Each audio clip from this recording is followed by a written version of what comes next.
बहनों की लालची भाभी। करिश्मा, रेशमा और मनीषा 3 बहनें हैं। उनका एक भाई भी है, मयंक। मयंक अपनी बहनों को बहुत प्यार करता है, लेकिन मयंक की पत्नी सविता इस मामले में मयंक से बिल्कुल ही अलग है। वो अपनी ननदों का जितना बुरा कर सकती है उतना बुरा करती ही रहती है और अपनी ननदों पर हुक्म भी चलाती है। करिश्मा, करिश्मा, तुमने अभी तक नाश्ता नहीं बनाया? तुम्हारे भैया को ऑफिस जाने में देर हो रही है। हाँ भाभी, बस अभी बनाती हूँ। करिश्मा, तुम ये ढीलापन छोड़ दो। कल को पराए घर जाना है। वहाँ अगर तुम इस तरह से काम करोगी तो लोग क्या कहेंगे कि माँ ने और भाभी ने कुछ सिखाया नहीं। और तुम्हारी दोनों बहनें कहाँ हैं? अब रेशमा मार्केट गई है और मनीषा सो रही है। क्या? सुबह के 8 बज रहे हैं और ये महारानी अभी भी सो रही है? ये कहते हुए सविता अपनी सास दुर्गा देवी के पास जाती है। माँ जी, देख रही हो अपनी बेटियों के तौर तरीके? क्या हुआ बहू, सुबह सुबह क्या कर दिया मेरी बेटियों ने? अरे एक तो अभी अभी उठकर किचन में गई है, दूसरी सुबह सुबह बाहर चली गई और तीसरी अभी तक सो रही है। क्या करूं मैं इन तीनों का, मैं तो परेशान हो गई हूँ। जा जाकर उठा उसे और रेशमा से मैं बात करती हूँ। सविता सीधा मनीषा के कमरे में जाती है और उससे कहती है, महारानी जल्दी उठो, सूरज सर पर आ गया है। भाभी थोड़ी देर और सोने दो ना, मैं रात को लेट सोई थी।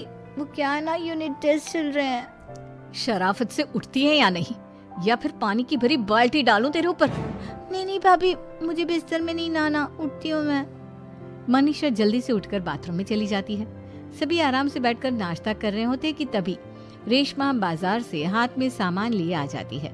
रेशमा को देखते ही सविता उस पर बरस पड़ती है। लो, आ गई महारानी।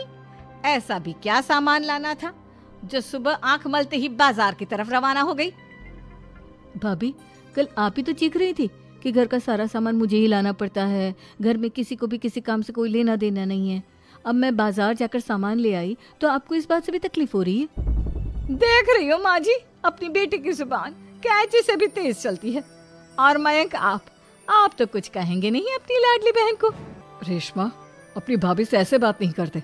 चलो माफी मांगो। भैया, मैं क्यों माफी मांगू? आप भाभी से बोलिए ना कि हम पर कम हुक्म चलाया करे। हम इस घर की बेटियां हैं और आपकी पत्नी की ननद है, नौकरानी नहीं। लो कर लो बात। इनकी भलाई के लिए कुछ भी बोलो तो इन्हें बुरा लग जाता है। इस घर में यही इज्जत है मेरी। देख लो माँ जी, आपकी बेटी किस लहजे में मुझसे बात कर रही है। सविता वहां से चली जाती है। मयंक को बहुत गुस्सा आता है, वो भी वहां से चला जाता है। फिर करिश्मा रेशमा को समझाती है। रेशमा, तुम्हें भाभी से माफी मांग लेनी चाहिए थी ना। लेकिन दीदी, मैंने कुछ किया ही नहीं, तो मैं माफी क्यों मांगू? हाँ करिश्मा दीदी, रेशमा दीदी जैसे ही घर में आई भाभी ही उन पर चिल्ला रही थी। हाँ, मैं मानती हूँ कि गलती भाभी की थी। मैं तो इसलिए बोल रही हूँ कि भाभी ने माँ को तो पूरी तरह अपने वश में कर लिया है। वो हमारी बात सुनती ही नहीं। मयंक भैया हमारे लिए हमेशा खड़े रहते हैं, इसलिए उनकी बात का मान तो तुम्हें रखना चाहिए था ना। कोई फायदा नहीं दीदी, कुछ दिनों की बात और है, भाभी उन्हें भी हमारे खिलाफ भड़का देंगी। फिर वो भी माँ की तरह हमारी किसी बात का विश्वास नहीं करेंगे। इसी तरह सविता अपनी तीनों ननदों को किसी न किसी बात पर परेशान करती रहती थी। एक दिन मयंक अपनी तीनों बहनों के लिए गिफ्ट लाया। क्या रेशमा, ये तुम्हारे लिए हार का सेट। रेशमा, तुम्हारे लिए सुंदर सी ड्रेस। और मनीषा, तुम्हें किताबें पसंद है ना, तुम्हारे लिए किताबें लाया हूँ। थैंक यू भैया।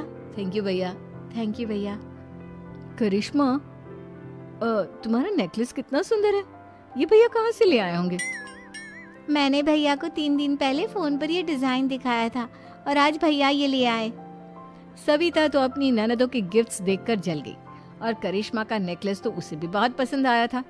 अपनी बहनों के लिए कितना अच्छा नेकलेस लेकर आए हैं, मुझे कभी कोई गिफ्ट नहीं दिया। मैं आज ही ये हार चुरा लूंगी। रात में सविता करिश्मा का हार चुरा लेती है और इसी तरह उसे अपनी ननदों की जो भी चीज अच्छी लगती वो उसे मांगती नहीं, बल्कि रात के अंधेरे में चुरा लेती। इसी तरह दिन बीतते गए और सविता ने मयंक के दिल में भी उसकी बहनों के लिए नफरत पैदा कर दी। एक दिन मयंक ने करिश्मा और रेशमा के लिए रिश्ता देखा और ये बात उसने घर में सबको बताई। माँ, करिश्मा और रेशमा के लिए बहुत अच्छा रिश्ता आया है। वो लोग कल इन्हें देखने आ रहे हैं। आप और सविता मिलकर सारी तैयारी कर लेना। ये सुनकर करिश्मा और रेशमा खुश हो जाती हैं, लेकिन सविता सोचती है, अगर इन दोनों बहनों की शादी हो गई तो घर और बाहर का काम कौन करेगा? मनीषा तो एक नंबर की कामचोर है, उससे तो किसी बात की उम्मीद लगाना ही बेकार है। मुझे इस शादी को रोकना होगा। अगले दिन सभी लड़के वालों के स्वागत की तैयारी करने में लगे होते हैं। तभी मयंक अपनी बहनों से आकर कहता है, तैयार हो गई तुम दोनों? देखो दोनों लड़के बहुत अच्छे हैं, मैं कोई कसर नहीं छोड़ना चाहता, इसलिए तुम उनके सामने अच्छे से बिहेव करना और अपनी भाभी से लड़ने मत लग जाना। करिश्मा, तुम वो नेकलेस पहन लो ना जो मैं तुम्हारे लिए लाया था। भैया मैं बहुत देर से वो नेकलेस ढूंढ रही हूँ, लेकिन मुझे मिल ही नहीं रहा। क्या तुमने नेकलेस खो दिया? तुम्हें पता भी है वो कितना महंगा था? तुम कोई काम ढंग से नहीं कर सकती। मयंक गुस्से में वहां से चला जाता है। थोड़ी देर बाद लड़के वाले भी आ जाते हैं। वो दोनों बहनों को पसंद कर लेते हैं और रिश्ता पक्का हो जाता है। लेकिन सविता के दिमाग में तो कुछ और ही खिचड़ी पक रही थी। वो पंडित जी के पास करिश्मा की कुंडली लेकर जाती है और उन्हें पैसे देकर करिश्मा की कुंडली बदलवा देती है। जब लड़के वालों के पास करिश्मा की कुंडली जाती है तो वो दुर्गा को फोन करते हैं। बहन जी, हमने करिश्मा की कुंडली अपने पंडित जी को दिखाई थी। आपकी बेटी की कुंडली नहीं बल्कि दोषों का पिटारा है। देखिए, मैं और मेरे पति इन सब बातों में बहुत विश्वास करते हैं, इसलिए हम आपकी बेटी से अपने बेटे की शादी नहीं करा सकते। इस तरह करिश्मा का रिश्ता टूट जाता है और सभी घर वालों को बहुत दुख होता है। अब कविता सोचती है, चलो करिश्मा का तो रिश्ता टूट गया, अब रेशमा का भी रिश्ता तोड़ना है। क्या करूं? अब सविता आवाज बदलकर किसी अननोन नंबर से रेशमा के होने वाले ससुराल में फोन करती है। हेलो, मैं कौन हूँ कौन नहीं ये आपके लिए जानना जरूरी नहीं। बस इतना सुन लो कि रेशमा का 2 साल से किसी के साथ अफेयर चल रहा है। बस रेशमा का रिश्ता तोड़वाने के लिए सविता का इतना कहना काफी था। अब रेशमा का भी रिश्ता टूट गया। मयंक और दुर्गा देवी ने रेशमा को खूब खरी खोटी सुनाई और उससे बार बार उस लड़के के बारे में पूछने लगे। आप दोनों मुझे क्यों परेशान कर रहे हो? अरे कोई लड़का होगा मेरी लाइफ में तो मैं बताऊंगी ना, जब कोई है ही नहीं तो कहाँ से लाऊं मैं कोई लड़का? तो तेरे होने वाले ससुराल वालों को फोन किसने किया था? माँ मैं नहीं जानती किसने फोन किया था, मैं सच कह रही हूँ। मैं तो पहले ही कह रही थी इसकी लगाम खींच कर रखो, लेकिन मेरी सुनता ही कौन है। आप चुप रहिए भाभी, ये सब आपका ही किया धरा है।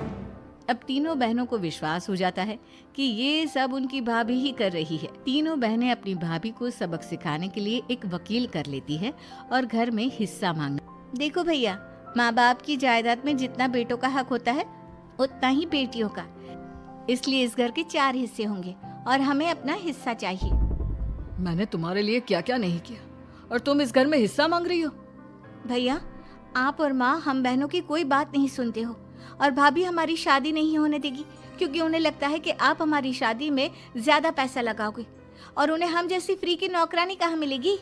तो हम भाभी के साथ तो रह नहीं सकते, हम बहनों को अपना हिस्सा चाहिए। अरे तुम्हें शर्म आनी चाहिए अपने भाभी पर ऐसा इल्जाम लगाते हुए। वो तुम्हारे बारे में कितना सोचती है। हाँ माँ, भाभी हमारे बारे में बहुत सोचती है, दिन रात बस यही सोचती रहती है कि किस तरह से अपनी तीनों ननदों को परेशान करूं और कभी मुझे पढ़ने भी नहीं देती।